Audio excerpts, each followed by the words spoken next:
Hello, Internet! Shouth is here, and it's time for another episode of ShoutStone. Once again, I am bringing you a Shoutcast from the Hearthstone beta, the first Shoutcast of the new year. How exciting. Let's get to the action. It's going to be a match with Day9, so without any further ado, let's get to it right now. It is Malfurion versus Anduin. Day9 playing the part of Malfurion, the Druid, and Zuna playing the part of Anduin, the Priest. So, I hope you all had a wonderful new year.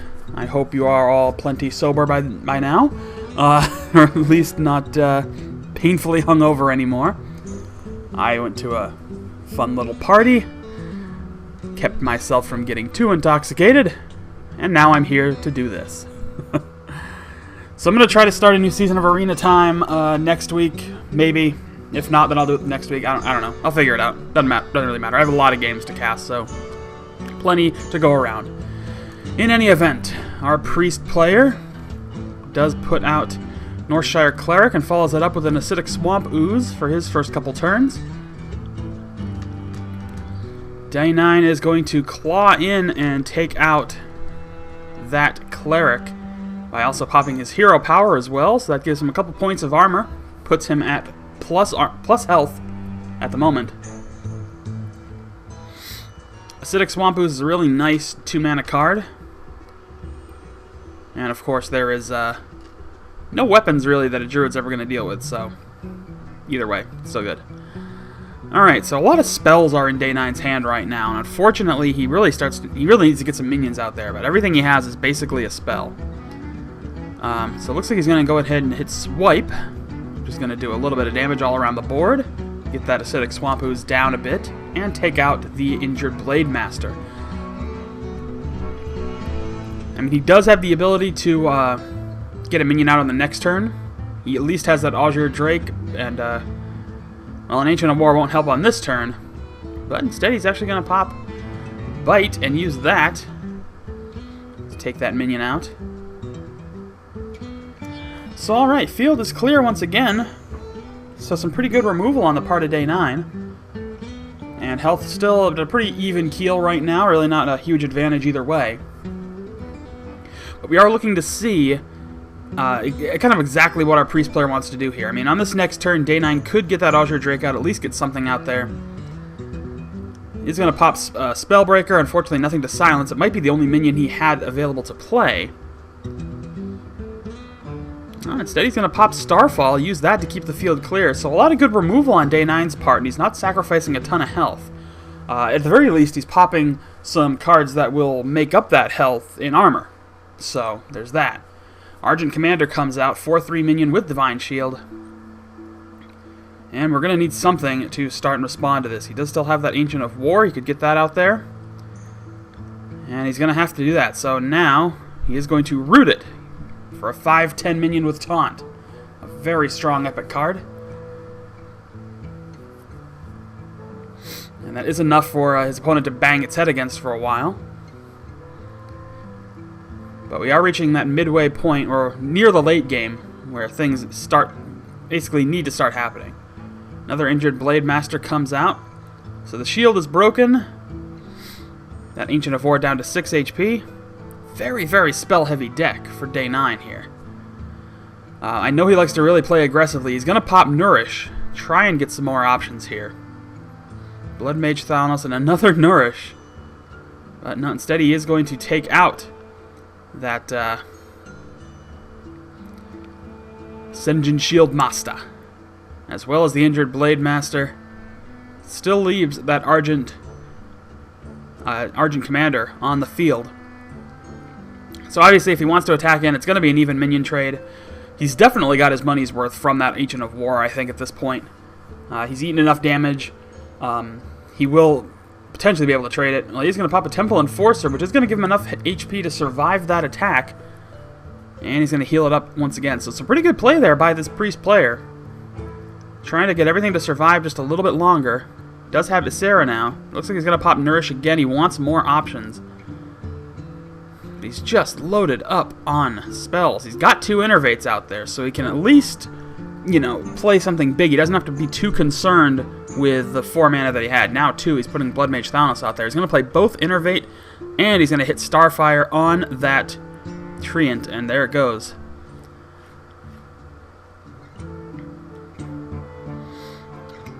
So he does do a good job of getting some of the larger minions off the field, but we are at the late game, end game point, basically.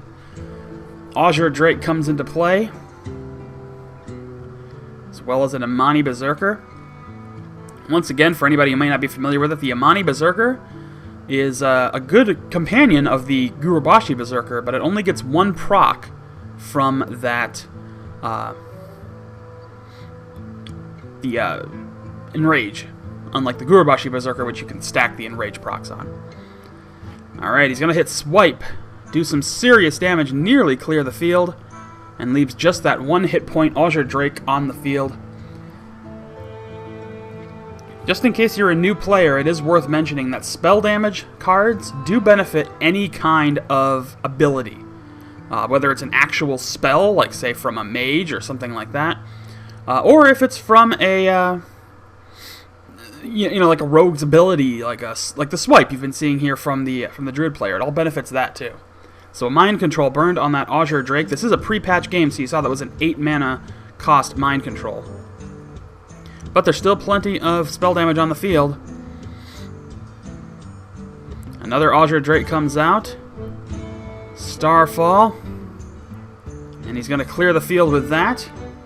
Start whittling away at the opponent. Again, a small problem there. One of those known bugs that just keeps on happening is those minions switching sides. Now, while it really has no effect here, it can be a problem when you have minions in specific places. Another Argent Commander, excuse me, and a Northshire Cleric.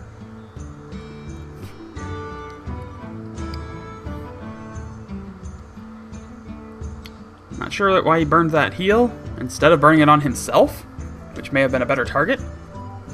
I mean, he may not have had anything to play for 3 mana, but don't heal something that has no health lost. Heal yourself. That was just a waste of 2 mana. Alright, so Keeper of the Grove, he is going to play that, and he's going to Moonfire to finish off that Argent Commander, and continuing to inflict pain on the Priest player. Now, Day9 is in a dangerous spot. He is only down to 14 hit points. So he's going to have to get to a more comfortable position here if he's going to stand a chance in this game. Acidic Swamp Ooze comes into play. Of course, it's a battle cry of no effect against a Druid player. But, you know, it's something.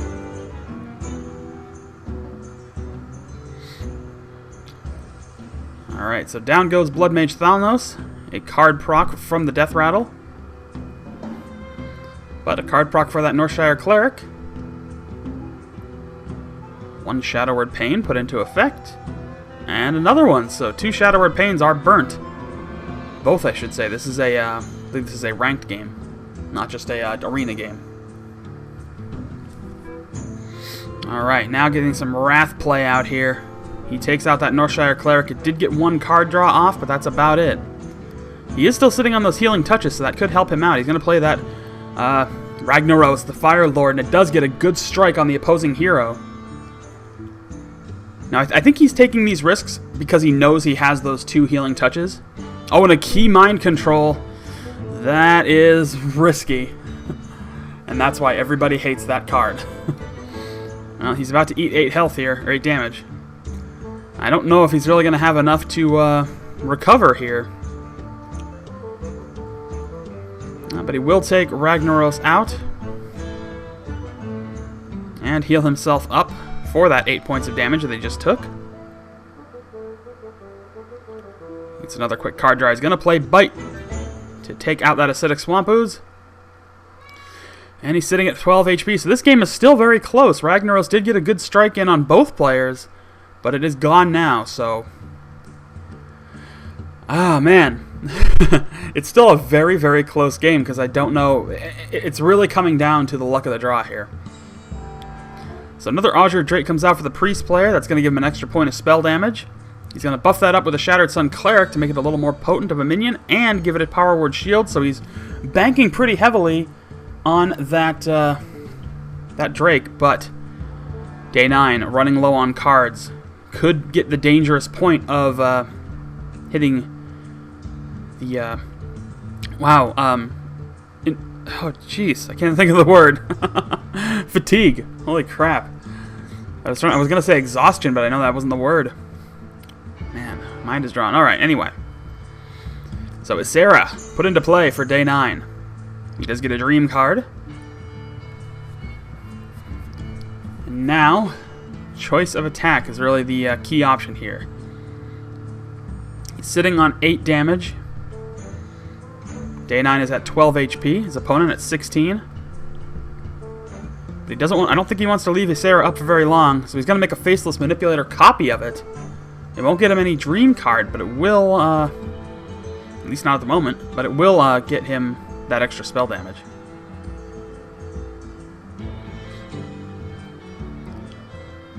Really dangerous priest deck he's dealing with here.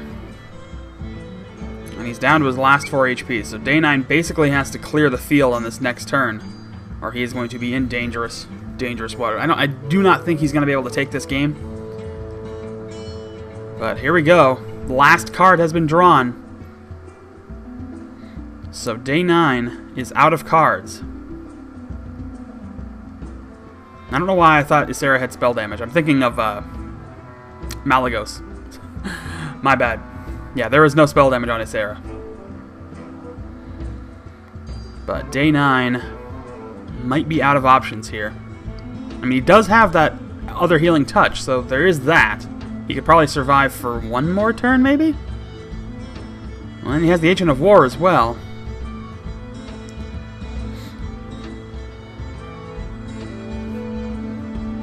Alright, so he's going to use Ysera and Wrath to take out that potent little minion, play his Dream card to get rid of Ysera on his opponent's side, and that'll give him another Dream card. So it's still kind of close, but he has to start dealing damage to that opposing hero. Oh, and that was it. Ysera Awakens is just enough to take Day9 out. Unfortunately, he did not pop that heal, which probably could have saved him. I don't know if it would have won him the game, but it would have saved him at least that round. Unfortunately, that was just about it. These priest decks, man, I tell you, they are nasty. Anyway, that is going to do it for this episode of ShoutStone. Now, I had a lot of people who posted a comment on my 1,500 subscriber announcement video saying that they were interested in participating in a special ShoutStone tournament. I do want to go forward with that, but I'm probably going to find a better way to have everybody sign up so that it's going to be easier to, you know, contact people and actually have these matches.